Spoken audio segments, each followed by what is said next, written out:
Hey BBs, it's me, your favorite auntie Marjan Carlos, and this is your favorite auntie show powered by Cash App. This is a new kind of advice show brought to you by someone you actually listen to. Step into my proverbial living room every week for an on-the-pulse culture commentary, hard-to-hear advice, and must-hear interviews with some of the biggest names in fashion, media, entertainment, and beyond. It's enlightening, fun, stylish, and a little messy, just like your favorite auntie. On today's episode, I'm joined by my guest, fashion publicist Gia Kuan. She's the proverbial straw that stirs the drink of any party in New York worth attending. If the door is hard to get into, Gia's probably working it. The New Zealand-born New York transplant is the force behind fashion's biggest events and runway shows, training her exacting eye on the front row and guest list to ensure the event is a much-talked-about media frenzy. Remember Beyoncé at Luar? Yeah, that was her. I have personally been plucked out of a pack of clamoring guests to safety by Kuan, and girl, it can be crazy, but the party is always worth it once you're inside. With an ability to spot talent before the industry's overlords do, Kuan supports and shines light on the biggest emerging names in the business, utilizing her years of experience working for PR's top firms. She brings those who create on the margins into the mainstream. Just look at Telfar, Luar, and Kim Shui, just to name a few. Does that mean that YFA has now been anointed? Maybe. We'll be talking about gatekeeping, her philosophy around PR, and how to start a business as a creative. But before we get into all that, I gotta pay a bill. It's easy to sink your whole paycheck into a fabulous pair of designer boots or must-have handbag Auntie has. But truly, I've learned the best place to put your money is in your savings. Luckily, on Cash App, your paycheck can be making you even more money. If you're depositing $300 more a month, you can earn a great yield at no cost. At up to 4% APY with no fees or minimum balance requirements, you can literally get paid for getting paid. Trust your rich auntie, money looks great on you. That's money, that's Cash App. Download Cash App from the App Store or Google Play Store today. Gia Kuan, founder of Gia Kuan Consulting, is part of a new wave of publicists, redefining New York's fashion scene with a focus on independent designers, cultural impact, and an interdisciplinary approach that bridges fashion, art, and lifestyle. The New Zealand Taiwanese entrepreneur cut her teeth in fashion at Comme des Garçons, Dover Street Market, and public relations firm Nadine Johnson before launching her own firm in 2019. Kuan quickly built up a roster of brands driving culture, including Telfar, Luar, Priscavera, and Kim Shui. The firm is distinguished by its holistic approach, which encompasses communication, strategic partnerships, and programming, all designed to forge meaningful cultural connections. Kuan has also become known as a democratizing force in fashion, helping bring fans into runway shows and exemplifying diversity in the brands she chooses to represent. Gia Kuan Consulting was recognized as the PR Net Next Gen Awards Art and Culture Agency of the Year in 2024 and was among the Observer's most powerful PR firms in 2024. NY Mag described Kuan as taking over the New York City fashion and art scene, and Document Journal called her the PR powerhouse behind New York's fashion renaissance. Hello. Hi. Hi, Miss Kuan. How are you? I'm good. How are you? I feel really honored to have you here. Thank you. You're a force of nature and in this city and beyond. So I appreciate you coming on. Thanks for having me. I want to talk about your career. I also want to talk about PR. I think a lot of people are really curious about PR and the politics and the philosophy and like all of the things behind it. So I really want to get into that. But I want to first start like at the beginning. You got your start in clubs. You were 21. You were in Melbourne, but you were also rotating around different countries and like working the door there. Can we start there and then you give us the big picture? Sure. So I guess flashback is I was more like 18 in Melbourne because the drinking age is different. Okay, period. So I was, I grew up in New Zealand where I went to high school. Yeah. And then I moved to Melbourne, Australia where I went to college. And that's kind of where I started just, I was hustling. I was doing my college work, liberal arts degree, actually law dropout. I couldn't do more than one year of law. And then I started working multiple jobs, one of which was nightlife, because nightlife paid really well. Yeah. And I think even then I was enamored with the idea of like, what is a promoter? You know, like what did I do? So I started out as a promoter for the Asian clubbing scene in Melbourne, which is pretty prominent there. Started out as a promoter when I was 18, and then I guess during my college years just kept on working my way up from like promoter to then bottle girl was like my next job, actually. So bottle girl, okay, I'm just looking at the hierarchy here. So promoter is like kind of base. Promoter is base. You because you work straight off commission, you don't get an hourly, so you get a commission based on how many people you bring in, and you're working under like their hierarchy. So you're working as a promoter under another top person that's kind of like the main person on the for the night. So I was actually this girl Jessie's promoter, who I'm still friends with now. Period. This was like the period of like Blogspot, and there were this other like platform called Zanga. So I was kind of in like the promotion scene, and you were using your Blogspot as a way to like promote your night. Blogspot. What was your Blogspot's name? Well, I used this thing called Zanga, and it was like G-Doll. G-D-O-L-L-L. You are a doll. I love that. So I was a promoter for various nights, and then later down the line, I did bottle girl because I also knew how to waitress. I worked a lot in hospitality. So bottle girl meaning you had to sell the bottle at a premium, you sell the tables, and then you serve the clients. And then sometimes you drink with them, sometimes you don't. That was kind of part of the job. So post 18, I did a lot of that. Every Saturday night, I would do that. Wow. At the nightclub. Wow. And then after that, I then got promoted to be the girl who hired the bottle girls. Okay. Now I see. So then I would recruit them, and then I would kind of like teach them what to do, etc. And then consecutively at the same time, that's when I started doing the door. The power. So you kind of just alternate your roles during that time, and that's how you worked up the ranks in the club world. And then later down the line, at one point I stopped doing the door. I think in my last year, I did it for like 4 or 5 years. It was quite a while. And then towards the end, I was taking photographs of the evening and then putting it on like the website and the like newsletter. Cobra Snake kind of thing? Kind of. I was the very Cobra Snake. Okay. I was like the photography girl, and then I also ended up being one of the partners for one of the nights. So you get a percentage of like the revenue made of that evening. It was like a very lucrative business for a college girl. So like that's really how I got like not a lot of people notice, but a lot of the nightclub money that I earned in in college, alongside my other jobs, kind of went into my savings and helped me come to New York in 2010. Yeah. Because I kind of came here with nothing, and I just kind of used what I had for those years of savings to kind of just like figure myself out for a few years, because I didn't have to go from scratch and do all these unpaid internships. Well, I was going to say, I was like, I feel like that was all of a really great education in everything that you do now, right? And like it brought you here, and you were kind of ready for domination. I didn't know at the time. You didn't know it. I didn't know what nightclub would really do for me, you know? Right. It was just something I like to do. I didn't really think of it as to what could help PR. But then I think later down the line, I pieced it together that those earlier years of doing that was super helpful. I'm finding that in all these interviews with my guests is that what we kind of do at the beginning of our lives when we're kind of just figuring out who we are, it follows us. It's like a thread. Yeah. And we don't know how it's going to help us later, but then it just does. It really does. It really does. And I think like all of those things where, I came from like an immigrant family, and my parents are relatively liberal, but I think some of our aunts and uncles were just kind of like, what are you doing?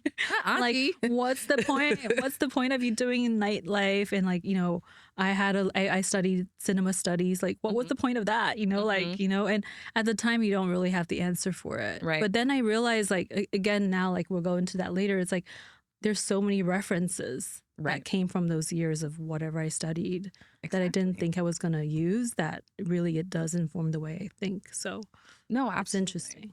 I completely agree with you. Like those many obsessions that we had as kids, like they come back and they inform like our aesthetic and our work. Yes. Like, Period. Hello Kitty phone. Period. I mean, I was obsessed with Sex and the City, and now I'm a Oh my God. journalist. There you go. It just is what it Yeah. is. Speaking of cinema, I have found reading about your life that it's very similar to Party Girl, one of my favorite movies. I love that movie. That movie is so good. It's so good. Although I didn't watch it until around the time I moved to New York. Was Okay. when I watched it for the Right. first time. Right. Yeah. Did you find yourself like reflected in the movie a lot? Like you're like, I really relate to this woman. I do. I think that though her character, she moved to New York City already being a party girl. It's funny because I feel like I experienced that maybe before I moved to New York. And then I feel like almost when I moved to New York was when I had to start from zero because I didn't know anyone and have any friends.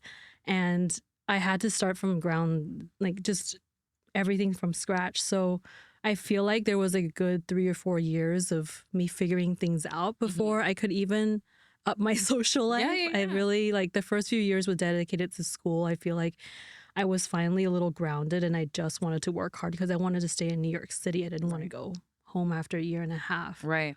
So I worked as hard as I could with like internships and stuff. And then I started to party. Yeah. You were at Parsons? I was at Parsons. I did like a short 1.5 year marketing course there just to get my foot in the door. Again, so essential to what you're doing. Yeah, because I didn't like, I didn't come from fashion. I just didn't. I've always aspired to be in fashion, but it wasn't really in my upbringing, and I wasn't brought up in luxury. I was kind of like a mall rat, you know, you just like know those brands. It's kind of like the equivalent of, I don't know, in New Zealand, there's a brand called Glassons. It's like, or Sports Girl. It's the equivalent of like H&M. Like you just look at fast fashion. You don't really know that much else outside of that. Got you. So my knowledge was limited. It's more like based off like only when I went to college and there were some like richer girls in school and you're like looking at them wearing Hermes bags or whatever. And you're like, you don't realize what that value is until much later on. No, that's real. Yeah. New York is an education. I find that people do not even dress the same after a year of living here. And you will go through different social circles or different lives. I've been like 8 different women here. You know? Yeah.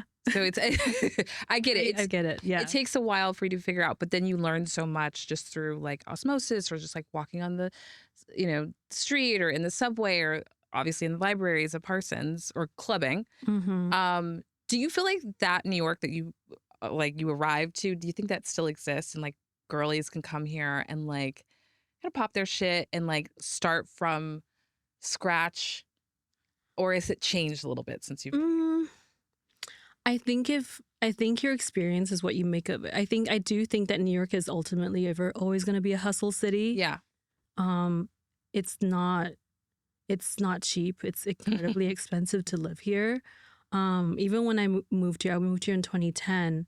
It was going through like an economic downturn, but it was still expensive compared to Australia. So I think like, I honestly think that these experiences are subjective. It's what you make of it. Because I think it's like, I came here with, you know, at the same year, so many other girls, you know, also went to Parsons, but not everyone ended up staying. Yeah. But also not everyone wanted to do that hustle. I think it just depends on the person. No, I agree. Yeah. I was just watching this clip of Fran Lebowitz talking about living in New York, and she's like, none of us can afford it. I don't know why we do it. But we represent those who don't have the guts to do it. Exactly. And I so was true. like, I love her. Yeah, I love her too. She's like, I need her on the pod. Fran, I would love to have you on the podcast. I would let her run. I would just let her talk, whatever. You're like, here, have my cards. have my cards. You're the host.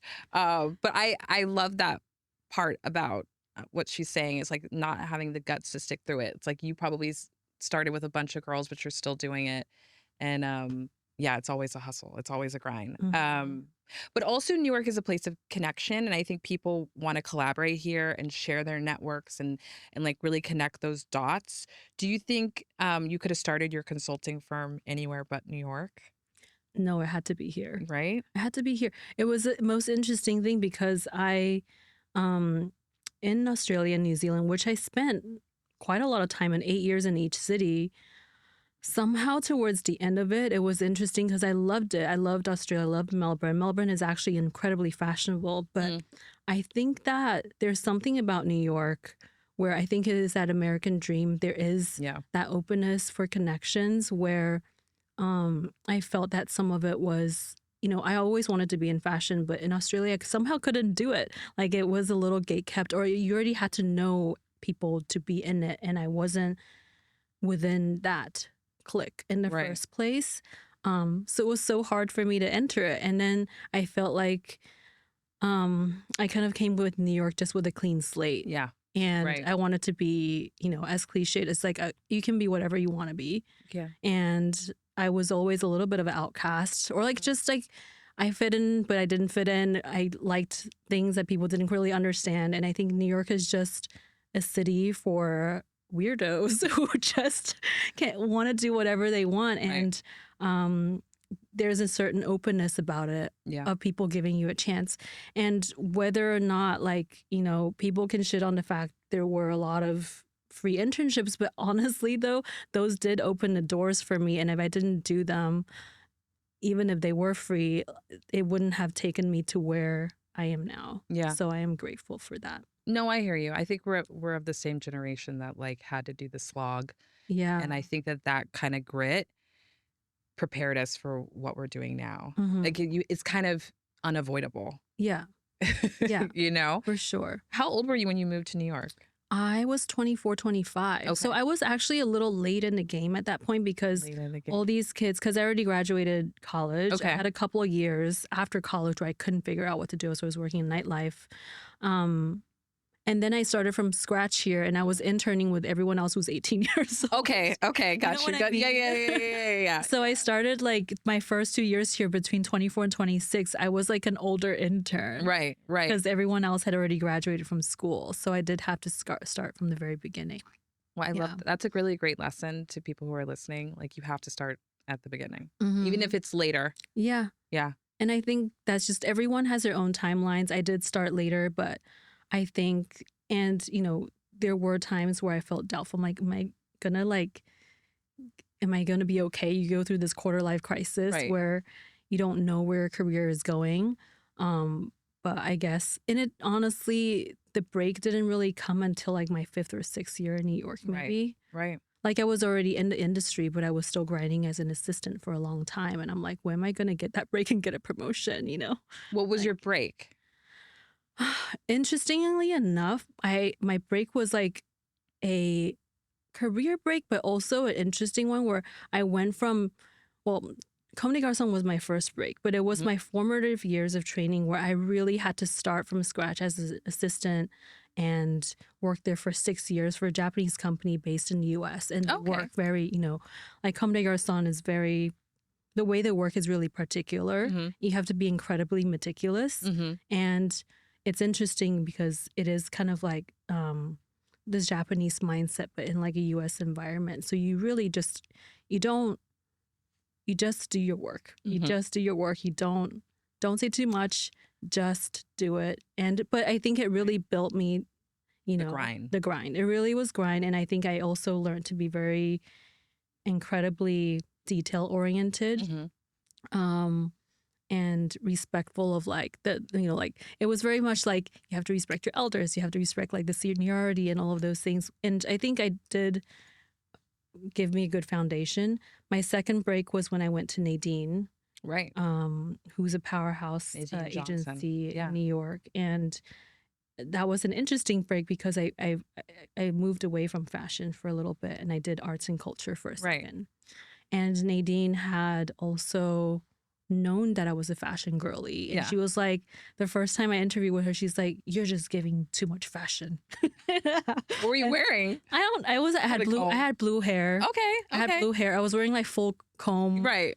But it was like a puffy ensemble of like pink, and then my hair was like baby blue, and then my nails were, and she was just like, you know, you're giving too much. Yeah. And I was like, I want to do this job. And, you know, she kind of just took a risk in me and put me in the arts department, even though I had no arts formative PR training. Right. Sink or swim. but her style of leadership is just completely different. She was more like a throw you into, you into the fire kind of situation. Yeah. But I also learned so fast with her. Right. Just because she put so much trust in me as someone who hasn't had the experience. And I also felt the pressure of going into this department where all 6 of our peers knew what they were doing in the art world. They had formative arts training. And I didn't want to be looked down upon as like the fashion girly who's just like prancing her way into the thing. Exactly. So I worked really hard the first couple of years, and I like really like did my homework. I like did a lot of reading after work just to kind of catch up. And that's so essential. So essential. And I just like, I didn't want to feel like, you know, entitled. I feel like that's like literally my pet peeve is entitlement. Okay. So, okay. Yeah. So I just like, I just like did the work. I'm gonna earn it. I wanted to earn the respect of my peers. And then a year and 2 years later, actually, as a turn of events, I got promoted to the head of the department. Oh my God. And that was like an unseen move because no one had ever had that from someone who was not from the arts. But I was able to kind of, that was when I was saying to Nadine, like, it's interesting because arts is also kind of has its own gatekeeping in terms of its industry. And like, there's something fluid that you want to happen. And I can bring those connections from a fashion standpoint. And you can also open up as to how you see the art world. So I feel that. That's kind of what I brought in for her. I love that. Yeah. Art is very gatekeeping. Like sometimes I go to art things and I'm like, I don't know what's going on, so I don't know if I can participate. Yeah, yeah. Whereas fashion, I feel like you can probably there's more access. There's more access. I think we like people who are kind of interlopers. Mm-hmm. We're like, oh, you're like a poet and you like fashion, you can come. Yeah, exactly. You know? I think fashion appreciates that. I think art is starting. It's a little later, but it's starting to happen. No, yeah, and it's great that you were able to like move between those two worlds. Mm-hmm. What's some of the best lessons that you learned from a woman like Nadine Johnson, or like any type of, you know, real big boss that you've had? Nadine was very much like, just do it. Okay. And I really, really respected that. She was just kind of like, she sat me down and I expressed some of my initial insecurities with her. And she was like, wouldn't have hired you if I didn't like think that you could do it. Right. She was just like, just do it and you'll figure it out. Right. If you don't do it, then I'll fire you. She was like a no bullshit kind of person. So she's like, well, it's like it's not that complicated. Right. You get it done. Yeah, get it done. Like, I don't care, get it done. That's such a millennial fear, by the way.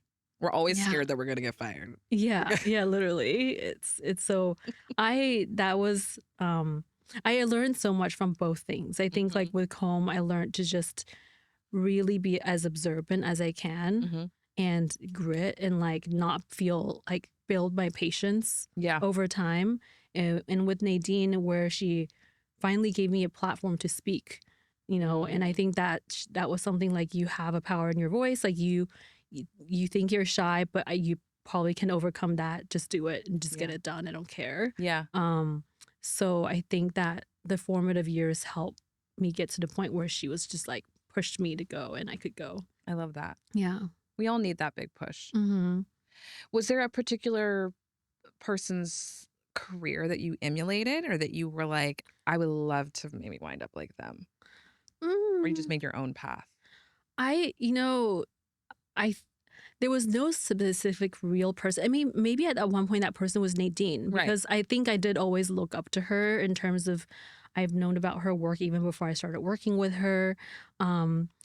There's also, because this glamorization of Sex and the City and Samantha there. And so you have this idea of what a publicist is, but you actually don't really know what they do. Because, you're watching Sex and the City, like, what is Samantha, what is she doing?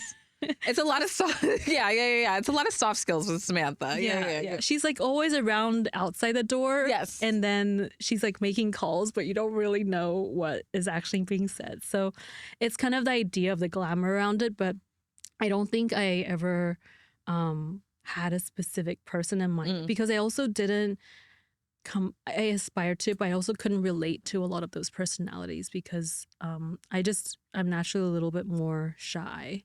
And I think a lot of like the Nadines and the Samanthas and a lot of the PR bosses that I had, they were like just a little harder. And I wish I could be like that, but I just didn't think that was my natural personality. Mm-hmm.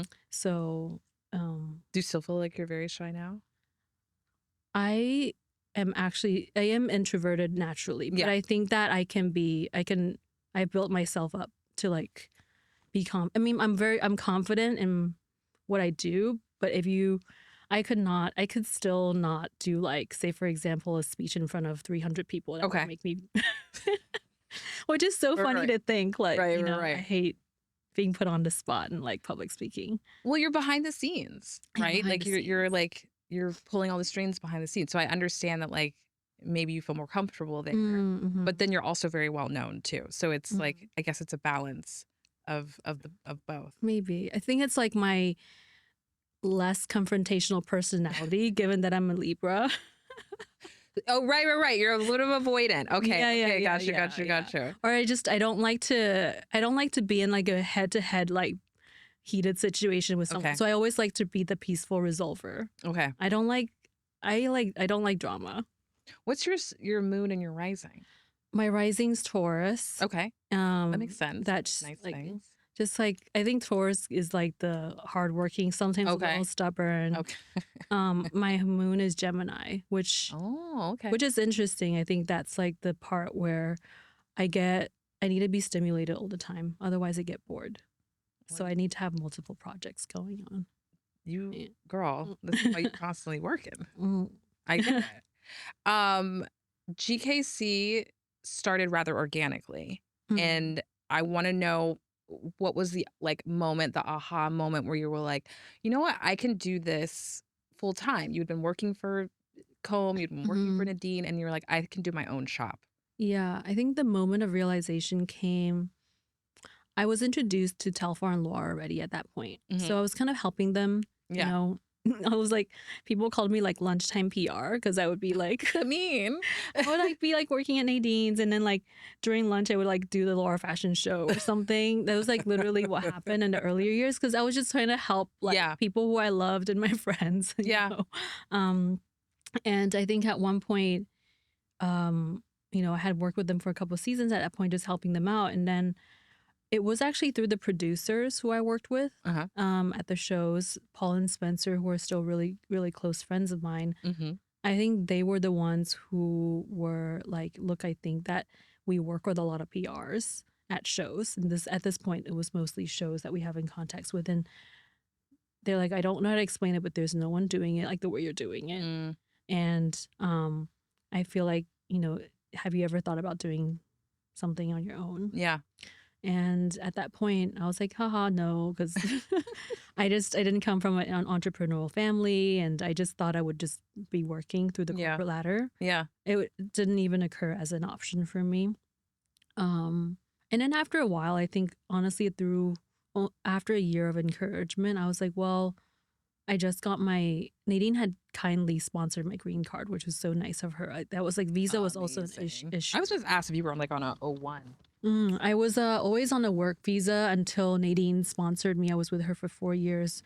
And then like a little bit after my green card came through, and then I also felt like I was at a point where I like loved working with Nadine, but I was also feeling like maybe like this world is like not so much not for me, but you know, her world is super fancy, and like that was her community. That was what she was known for. And at the end of the day, I like maybe slightly different things. Right. And working with brands like Telfar and Luar was like super exciting to me. And I felt like I wanted to build something different, but I didn't have the confidence to do it. But at that point I was like, fuck it, I'm just gonna see what happens. Like there's nothing to lose. Did you give yourself like 3 months to make it work or something like that? Or like... Yeah, I think I left Nadine at the end of the year, and what had happened was, well, I knew Fashion Week was coming in February. So I was like, I still have Fashion Week to sustain myself. I'll figure it out myself in March. If nothing comes out of Fashion Week after March, then I'll just have to find another job because I can't just be the Fashion Week girl, you know? Right. Right.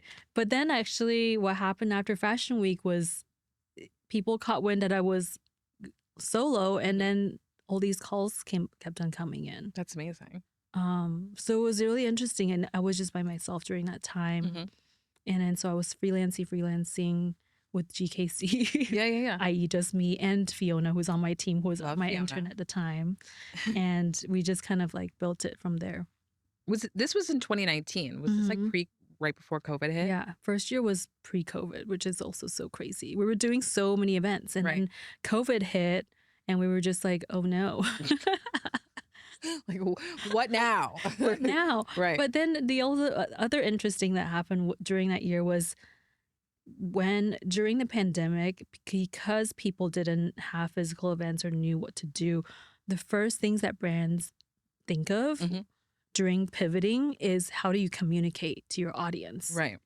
And so conversely, what ended up happening was like people were like, what do we do? What do we say? Like, so that year, even the years 2020, 2021, it actually formed a huge part of like what was underlying in a lot of what we do now, which is kind of like building messaging and communication. So it also rounded outside of just events itself. No, absolutely. I think brands were really struggling. Yeah. They wanted to like find their people. Also certain brands, not the ones that you work with, but they wanted to like portray themselves in a certain way. Oh yeah. You know, like, and I think comms and media just changed the way that it was so much doing business, but they still wanted to do business. They still wanted to get that message out there. Yeah. What's it like working with your community? Because you started with your friends, right? And like, I think there's a lot of value in working with people across from you rather than above you. And I think maybe that's probably why you left Nadine, because you kind of spoke to that earlier. So just speak to that power of being like, I'm going to help my friends. I'm going to be lunchtime PR and like help my friends grow. Yeah. I think that really came from such an organic place because, I mean, luckily enough, and this is really, I feel blessed as that the way this progressed, because at the beginning it wasn't about the money because, you know, I really was doing it for the pure love of like always having followed like Telfar's work and being introduced to him, and then being introduced to Luar through Cynthia, who I used to work with at. I was like, I wonder if you knew Cynthia from those days. That's how I met Raul, actually. Got you. Cynthia. So she introduced me, and that's how it all happened. And I think there's just like a certain excitement of being able to work with your peers and also growing together, because there's something that's like very forgiving, at least at the beginning, because I couldn't say that I was CEO material in 2019, you know, like I was just a girl who was maybe at like director level, and I sure don't know what everything Nadine knows. I can't tell myself I could know all of this industry, but being able to, and then there were so many trials and errors that you know, I learned from a lot of lessons as well during that time, but being able to collaborate with your friends and also say like the producers I work with and learn from each other and give collective feedback. And that process was really nice because you see this like 5 years down the line, and this is kind of like, this is how much we all grew together. Yeah. We all definitely fucked up in one way or the other, but like, you know, we also like grew together and learned and persevered. Yeah. I have a philosophy of like, if I'm eating, you're eating. Yeah. You know? Exactly. And like, that's how we do it. And I think it goes back to like the earlier point of just like being in New York. You really are so more prone to collaborate. And like, that's what makes the city great and worth it. Yeah. I think. Yeah. I'm curious. You said that you're not a CEO, but what kind of boss are you? I'm curious. Well, what kind of boss am I? I'm like, what would your employees say that she is the type of boss? I don't know. I'm like, I think that I know I am chill. I can be chill if I'm generally a chill boss. I can say that. Okay. I hope so. If you're listening. But I can be hard about it because I still need to get things done. It's like at the end of the day, it's a business. And I also, for me, like I'm super grateful for the team that we have until now. Like most of the girls, we have 8 or 9 people in total. Wow. And most of the girls grew with me since the beginning. Like a lot of them were interns. And so we built everything together from scratch, and also seeing how far they've come. Like what I love about what I do the most, honestly, outside of the client stuff, is actually being able to work closely with my team and figure out what their magic power is, and then develop them from that. I love working with kids. I think like that's what I figured out. I love youth, young energy. Yeah. I think like that next generation is super smart, and like being able to like help them pave the way, but also teaching them that like, you know, you are this like Gen Z era, but you got to work hard as well as work smart. Yes. What? Yeah. No plug and play. No plug and play. Yeah. And so, you know, we as a team, we work very hard, and I make sure that happens. But, you know, we also play hard as a team. Which I love. Yeah. Which I think is essential. It's just how I work too, I think. Yeah. What's it like building a business as a creative? It's honestly, it's hard because no one ever gives you a handbook as to how you do these things. And there were so many things that I didn't know what to do. I wouldn't have said that I was like a business-minded girl. But again, the peer-to-peer like help was really like my friends were producers who just started their agencies, getting their feedback. They were really down to help. And I think as I've learned too, as I've grown my agency and I seen other PRs starting, and some of them are friends too, giving each other advice and not gatekeeping that process is so helpful, because no one, this is not something you can really YouTube a video for. No, it's really not. It's hard. Like, you know, in things you don't really know until you're actually going through it yourself, like HRing or like accounting. How do you split your time between account work and accounting? I'm still my own accountant sometimes. Like, it's crazy. Yeah, it's like, how do you split all of that stuff? And how do you build a team and match your team with clients based on the right match and personality? Right. No one teaches you any of that. I think that's just something you have to figure out along the way through trial and error. Yeah. No, that's super, super relatable and real. Is there a particular quality that you look for in a team member? I'm assuming someone who's cool under pressure. Yes, I think that's something that's important for us. Cool under pressure. I think that, I mean, we have so many different personality types on the team, but I think one common thread is that they are all very culturally curious, but they are also, everyone on the team is super hardworking, which I'm really proud of. I think I'm like because I'm a bit of a workhorse, and I don't encourage overworking behavior either, because I feel like people, but I do feel like everyone feels like they're very responsible.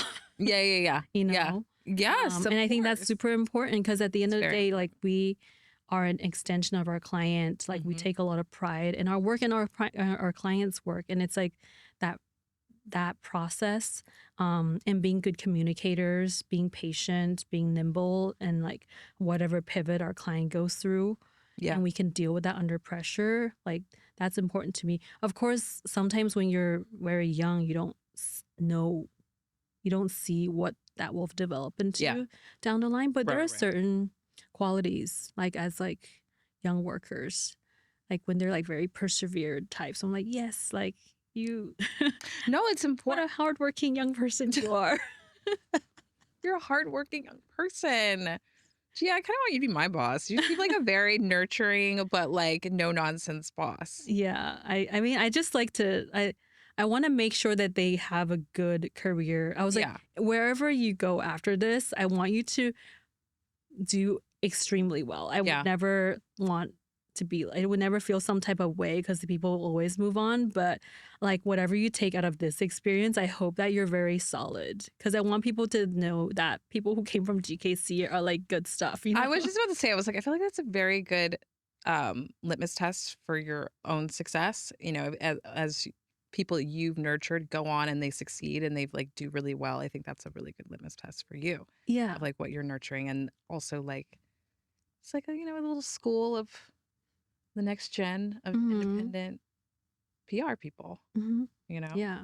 There's some really good, I feel like we're at a good time, like when there were such big agencies. I mean, those agencies still exist, but now there's a whole new generation of independent PRs doing their own thing. And I think everyone owns something different, and it's super great. And we're all quite collaborative. We all know each other.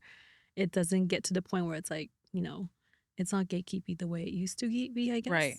What are your thoughts on gatekeeping? Like, are you someone who is here for it? Are you more like it has a time and a place? It has a time and a place. Yeah. I think my natural self would be if it was like I'm more of like a let everyone get in kind of girl. Yeah. But, there's a time and a place, so Right. I think as if you're talking about the context of events, Yeah. then I think there's a time and a place because at the beginning, like, depending on the brand, you want like the energy in. And I don't think Right. like the people who are really going to be your ultimate customers and fans are those people who surround you like day by day. And then of course there's going to be industry people, but then you can't forget about like the people who've always supported you as well. So Yeah.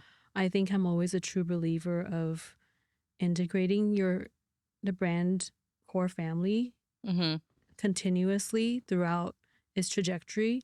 Of course, as the brand grows, there's a lot more political factors at Right. play in Yeah. sponsors, industry people, press, whatever. And you kind of like, in a way, have to grow up to like do that. But then you also, that's something we talk about literally every season. How do you not lose that? Right. Because I know the brand always wants to step it up. Yeah. But then like there's also certain elements that we don't want to completely lose because these people supported you since day one. So Right. where do you carve out space for them? We try to have like an equal part for both. But it's not always possible, Right. depending on honestly so many factors, like even venues, like the size of venues. Fire How do you marshals. choose? Fire marshals. Yeah, how do you choose? No, I get that. I definitely am really curious about how all of that comes together, especially because you're working with a lot of brands who create on the margins and are marginalized people, and it's like we want you to come all in, but you also kind of, this is my word, not yours, but are trying to figure out an idea around quality control and like figuring out how, like, who needs to be there and who doesn't. Like, I feel like that can be a really tough balance to create. Like, how do you kind of mitigate that? I mean, I think like it's interesting because there's, depending on what the event is, I feel like there's been evolutions where, okay, if this is not the right place for everyone to show up, then we try to create something else. Okay. Is more open up because we don't want to lose that either. So whether it's an after party or another community activation, we integrate it through that way if there's limitations to the first part. Yeah. Because it's interesting because, we've seen it evolve over the past years, and how do you quality control that? And but then, there's so many people on the list you've seen since day one, and you don't want, people get isolated. No, I feel like you do that. Telfar is a really good example of that. Like when you guys opened the store, you guys had multiple tiered. Yeah, or the store was really hours or whatever. Yes, the store was just open to the public. Right, it was like very democratic, and it was open to all of the fans who registered. But then later on in the day, we like let people, because it's like maybe you don't want to be part of all that chaos. Right. It's okay. Yeah, you just want to shop like quietly. And, like, exactly. Yeah. No, that's real. I mean, I think I always go back and forth between like with the idea of gatekeeping, because I'm like, and that's just a personal thing. I'm just like, does everybody need to be there? Because obviously we come from an era of like when they were putting bloggers on the front row and how that disrupted things, and how we've adapted, I think, since. Yeah. Like for sure. But like then increasingly seeing these two worlds kind of duke it out at shows or events is really always very interesting. Super interesting. But I think at the beginning too, the industry needed a little bit of that at one point. I agree. Because when we first started doing the Telfar shows, no one was like opening it up like that. Yeah. And I mean, it definitely created some kind of chaos. But at the same time, like it almost is a bit of like an awakening for the industry to do things maybe a little differently. And then that also reflects back on like who are the real people that are bringing the energy into the show. Right. I agree. I definitely agree. I feel like it's a part of being a disruptor and making sure that we're growing. And because I like, if you look at the CFDA, obviously like Raul won, Millie won, Rachel won, Henry won. It like I felt like that was a disruption to a code or Hmm. a crew of designers that have been kind of dominated in American fashion, and we Yeah. needed that. We need this type of disruption. So it's like Yeah. very necessary to shake things up. Um, and I think it's a effective way of moving forward. Hmm. Do you think do you also use that as a way to build interest and like frenzy around an event, disruption? Is that Mm, it wasn't like a thought of tactic before, but then you okay? realize that it is part of the brand in a way. Like, Right. sometimes the chaos is part of the like the thing. No, absolutely. Yeah. Like if you go to a party and there's no little line outside, then you know, if you just Exactly. go right in, like No, that right, the right. optics do matter a little bit. But I mean, it's not part of, we don't build that on purpose, but I think those brands have that for a reason. And I think that like it is a consideration in terms of like how much chaos you want, controlled chaos, Otherwise, like sometimes, especially for parties, it's a little boring going to like a party where you see the same people every single time. I was just about to say, yes. And New York Yes. is so small, the You're industry. so small. I always think that a party is always a little bit more fun when you have some crashers. Oh, what is your okay? So what is I mean, your, I don't want this is welcome the not an crashers, open but call for crashers. yeah. But I mean, like for instance, when like TikTok went crazy that 1 year and they Oh, yeah. were showing you how to hack your way into runway shows. Like, how does that type of disruption kind of actually do a disservice, or do you think it's a disservice, or what? Like, Oh, what, yeah. That year was a phenomenon because I think TikTok just went off. yeah, I think someone had taken a list of all the PR emails and posted it as a picture on TikTok. And so we were getting flooded with so many random requests. It disrupts because it just feels like spam. Right, and right, It right. doesn't end up, it like really lowers our productivity when we're filtering through. It adds like 4 more hours to our work for no apparent reason, just because we're getting spammed on emails. So that part of it is like not great. But I think that, I mean, there's really no right answer for it. But I think that Yeah. sometimes, and we did that like crazy Marc Jacobs Doja Cat Oh yeah. concert, and that was one where it went off on TikTok, and then people just showed It up leaks because the online. Charlie XCX fans were just in Doja Cat fans. When was that? That was like 2-3 years ago. Yeah, I came at the tail end. Yeah. They took my pepper spray. Okay. They're like, "Ma'am, you can't go in there." But when you came, was it okay? It was. Oh, it was at the okay. end. I didn't come when it was crazy. We Okay, had good. like we had gone to different events that night. It was like we were all over. We came at the very end. I think I called you. I think you probably did. My phone was like blowing up that day. I think you came and I was like, I don't think Gia's gonna come and get me, but you actually did. Oh, I did. Okay. Yeah. I was like, no. That's how I know you're a real one. Even though I unbeknownst to me, there had been complete mayhem before. Mm-hmm. It's like, what the hell? You still came out. Do you think that is like one thing that also distinguishes you from your peers, where it's like you're someone that people can really rely on, even in moments of pure frenzy?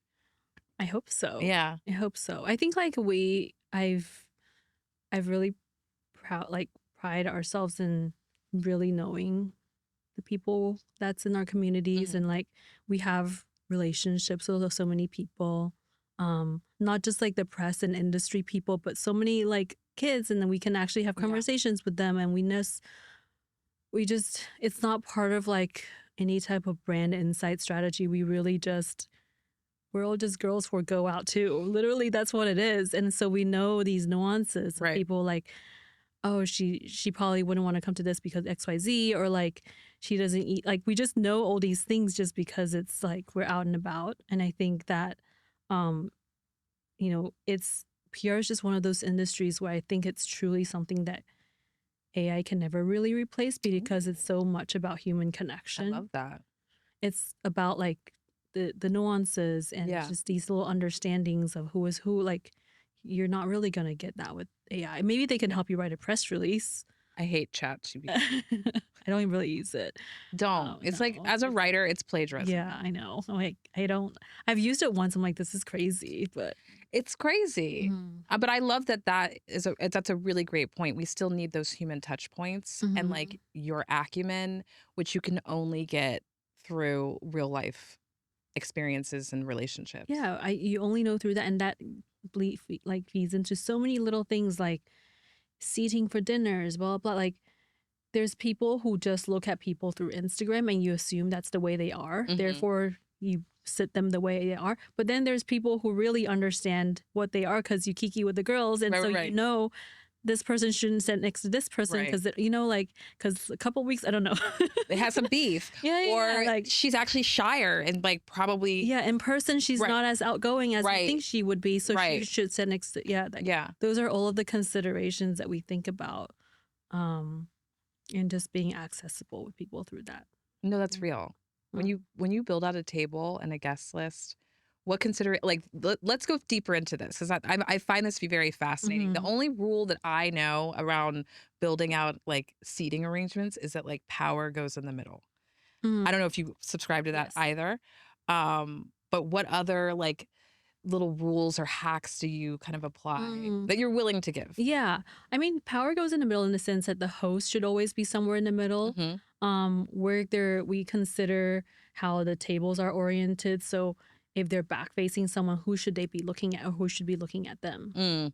So, positioning is important. In terms of people outside of the main hosts, there's a couple of controversial theories depending on who you're asking, because I came from the school of training through Nadine. Nadine is very European. In European seating, you always split up couples. You can't sit couples together. But that's a very European logic. Which I think their whole theory is like you look at each other every day. Why would you want to sit together during dinner and make new friends? Which I get it, but also like but I think I play around with that depending on what the couple is, because if it's just too random and too shy, and splitting them up almost seems a little too daunting. But I always think about conversation. I don't like it when, there's people who always want to sit next to their friends, which I think is fine. But I always want to throw in something that's a little newer. Yeah. So there's new conversations to be had. I like that. Or like new connection, like this person should know this person. Maybe it has nothing to do with our dinner, but I feel like they should know each other because they'll get along. Or maybe there's something to talk about because I know this person has a collection coming up, and like we're thinking about other stuff. It's like, I love seating.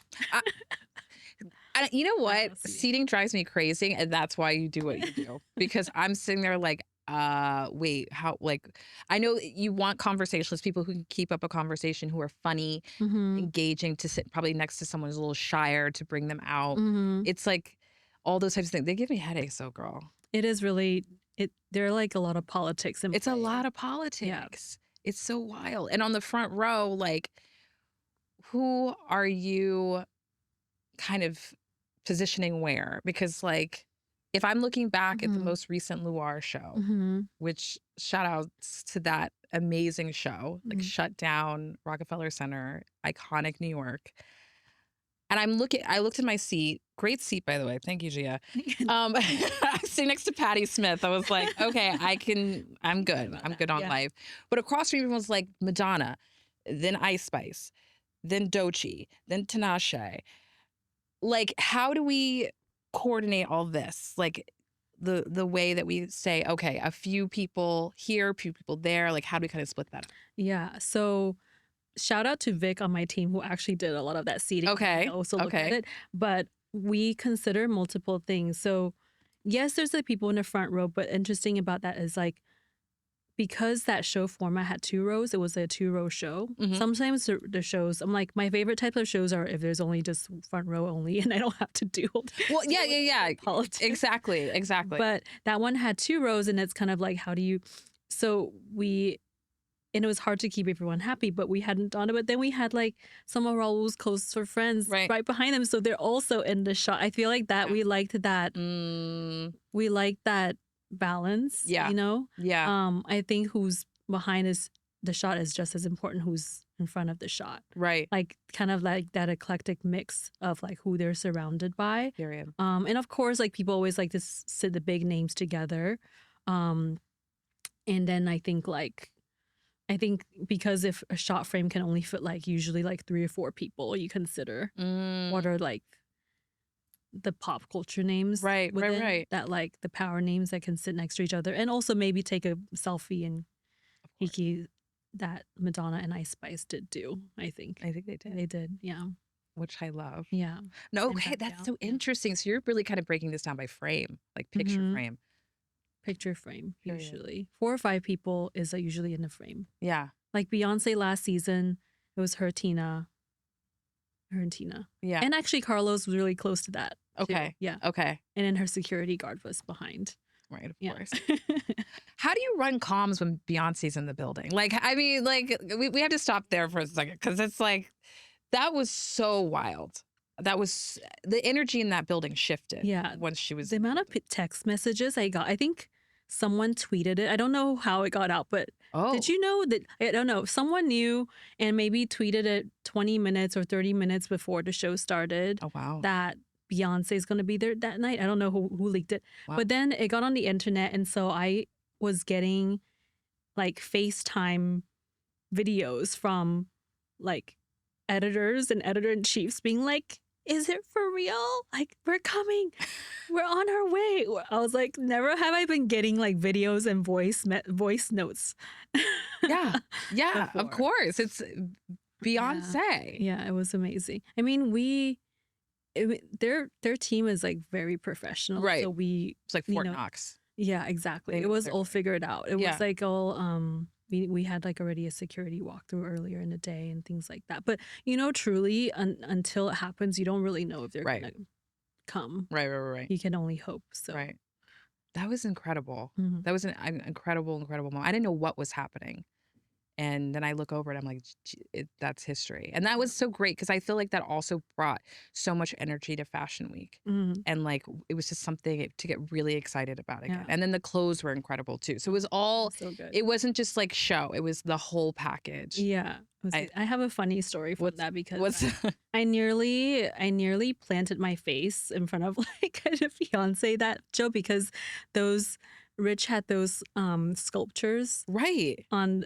It was like part of the set design that was like on the floor, and I was like trying to tell everyone to stay in their seat as I'm like walking down the runway with my walkie-talkie, and I like tripped over one of those light things on the floor, and I like did a very graceful little lap dance, like I was like I did a little fly out, and like landed right before feet. I was like, if I had just landed on her feet and her security just like kicked me out of her way, that would have been the craziest headline. That's wild. And I hope that no one saw that, but someone did. She's like, remember that time that you like almost face planted in Beyonce? Yeah. You know what? God was on your side, Gia, Thank you. and saved you, and you did it. You landed gracefully and created quite an event. To that end, do you feel like with your clients you have a halo effect?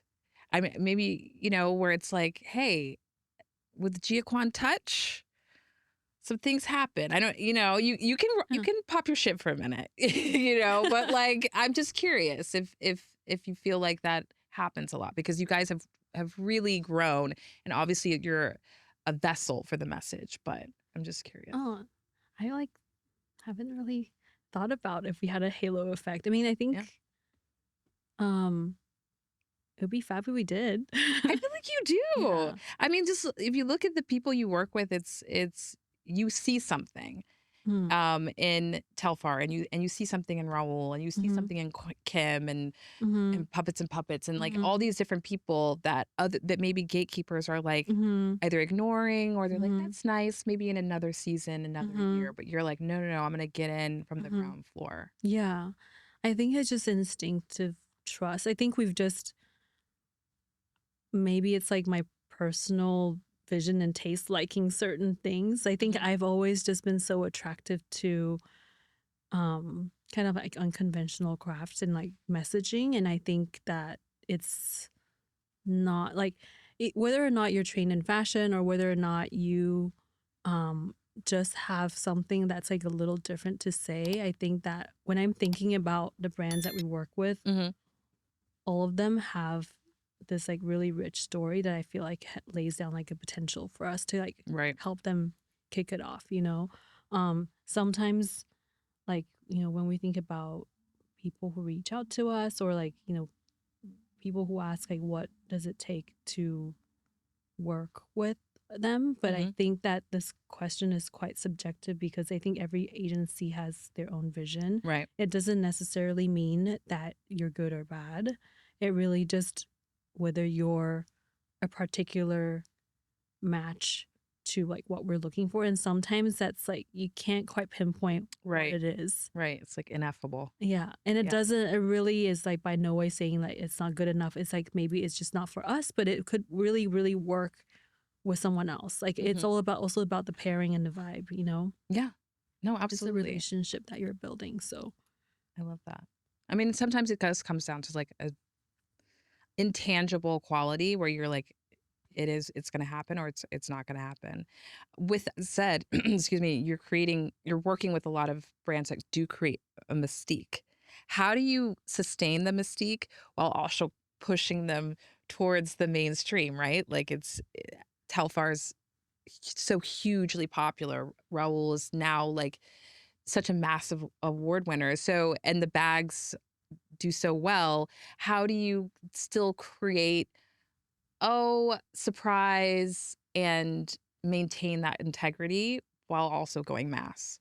yeah, I mean that's a good question. I think what ends up happening with a lot of these brands, or as just a way that the media cycle works, once something becomes popular, Hmm. it's so easy for the media, and this is all out of good intention, but I think the media has a way to want to pocket Of course. brands into groups and story like collectives and stories, and sometimes it's to do like you know a lot of it's like identity, racial politics, like things like that, Hmm. which I think is part of the conversation, but I think that there's also a fine line as to how much people are contributing to that cycle in the media, because then you become one highlight story and like a group story. Hmm.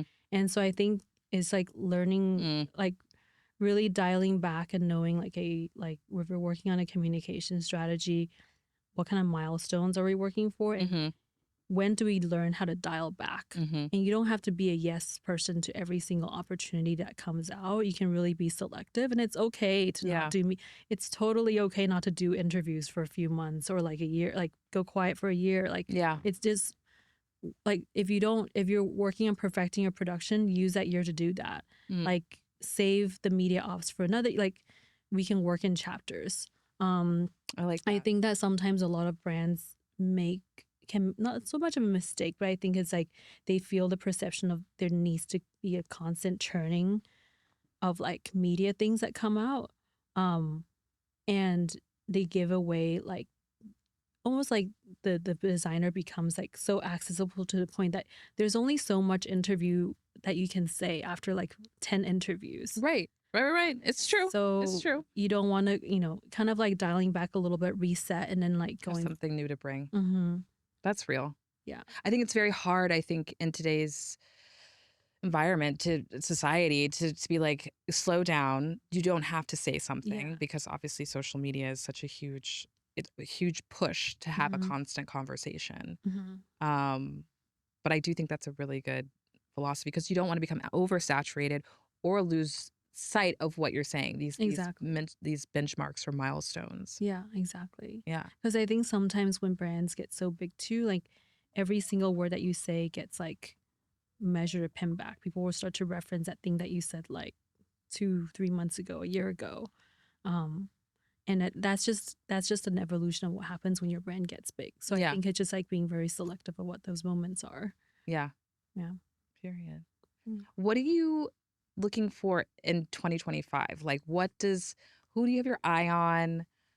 Mm. Who's cool to you right now? What do you think is about to shape the culture?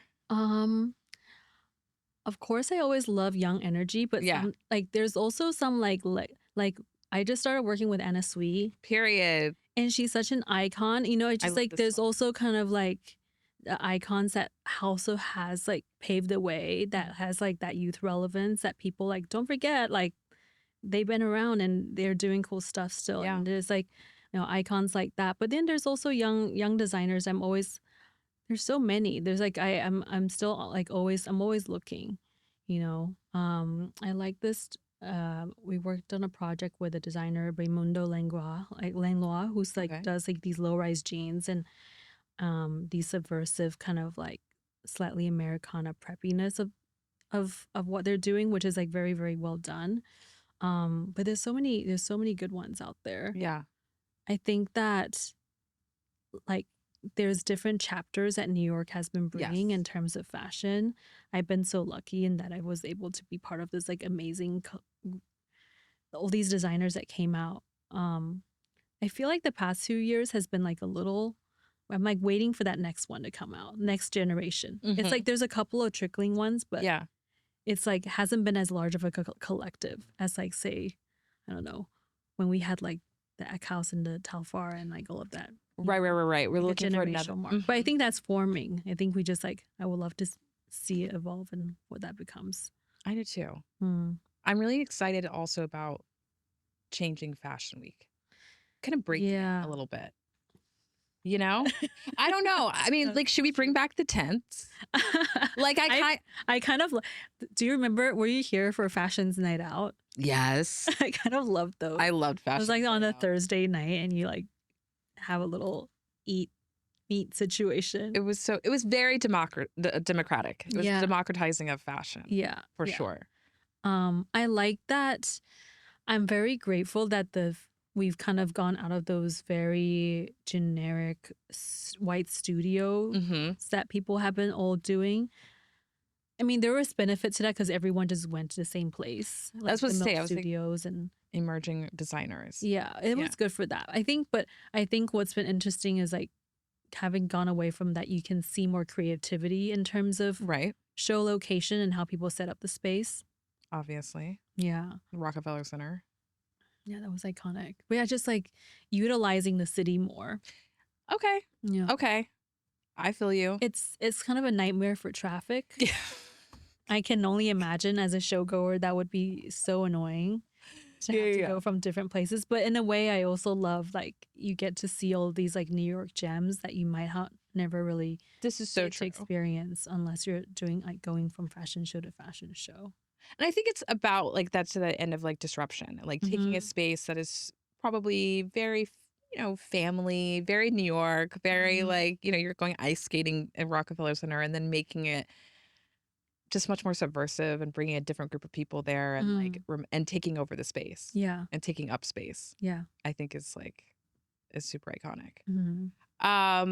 Because your work is so social, how do you personally unwind and like create a work-life balance? I cuddle with my cat and my dog a lot. Of course. Truffle and Gnocchi, they're very cute. I also travel a lot, but I was telling you before this, I've been horizontal for days. I'm just like, sometimes I watch a ton of movies. Yeah. I've been just binging on movies. Embarrassingly, and it's in my bag, but I've been playing my Nintendo Switch. Oh, cute. I've been going back to Animal Crossing, so I'm very deep in that. Oh, I remember that. Yeah. Oh my gosh. So I'm a gamer, which is very nerdy. Well, it's probably very good to put all that like dopamine somewhere else. Yeah. I'm definitely like a anime. I do like a bit of like escapism through video games and anime. Yeah. I'm like that girl. Yeah. Kind of 15 years old, but I love it. I feel like it also it helps me with my imagination a little bit. I think, I mean, for sure, we all need that escapism. For me, it's Housewives and yeah, my brain just deads and then I'm good. We have to get you into Salt Lake City. I can't wait. Like maybe over the Christmas break. There's a lot to catch up, right? Because there's so many seasons. There's so much to catch up on. I feel like maybe you would be a really good Roni housewife. I feel like they need like a new. Oh, like me as casted? Yeah. Oh, I don't know. I'm just saying, Gia. Just like during the confrontational scenes, I just run away. That would be me. We'd be starting the good parties. Yeah, it's true. Okay. Period. Okay. I am curious to know, besides a very hard door to get into, what is the success of a great party? Honestly, it's just a combination of people Yeah. creating a bit of a high-low. Sometimes the unexpected. I think the unexpected always makes it fun. Whether the unexpected is in the performance or it's the element of surprise in the people that people are not used to seeing or experiencing. I love that. Yeah. I think we have to break up some dinners, but with that type of stuff. Yeah. Yeah. Dinners are hard because I love seating people for dinners, but the dinner formats are usually a little sterile. Yeah. Yeah. Yeah. Let's disrupt in 2025. I can't wait to come. Yeah. To a dinner. to one of your dinners, to one of your shows. Okay, what we're asking all of our guests is you are Auntie Gia. What is the advice that you're giving to the kids that they have to listen to? Well, I said it before, but you work smart, but you also work hard. Okay, period. Because there is a difference.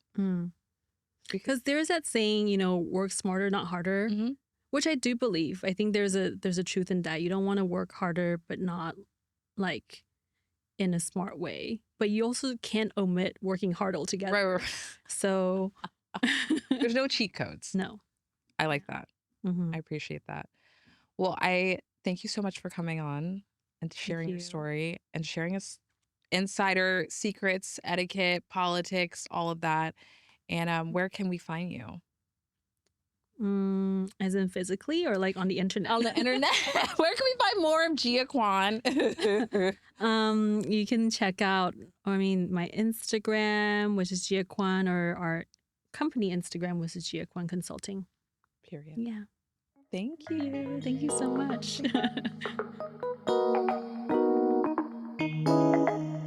Well, that's it for this week, BBs. I want to thank my guest, the genius that is Gia Kuan, for joining me today. And thank you so much for listening. I hope you loved this conversation as much as I did. If you want to show your auntie some love, be sure to subscribe, share this episode with your community, and leave us a comment in the App Store. It makes a world of difference. Until next time, Auntie sends her love. If you enjoyed this episode and want to help support the podcast, please subscribe and leave a rating and review. To stay up to date with Auntie and all my shenanigans, you can follow me on Instagram at Your Favorite Auntie Show and at Marjan_Carlos, and on TikTok at Your Favorite Auntie Show. If you want more Auntie pro tips in between episodes, please subscribe to our Substack newsletter, Notes from Auntie's Desk.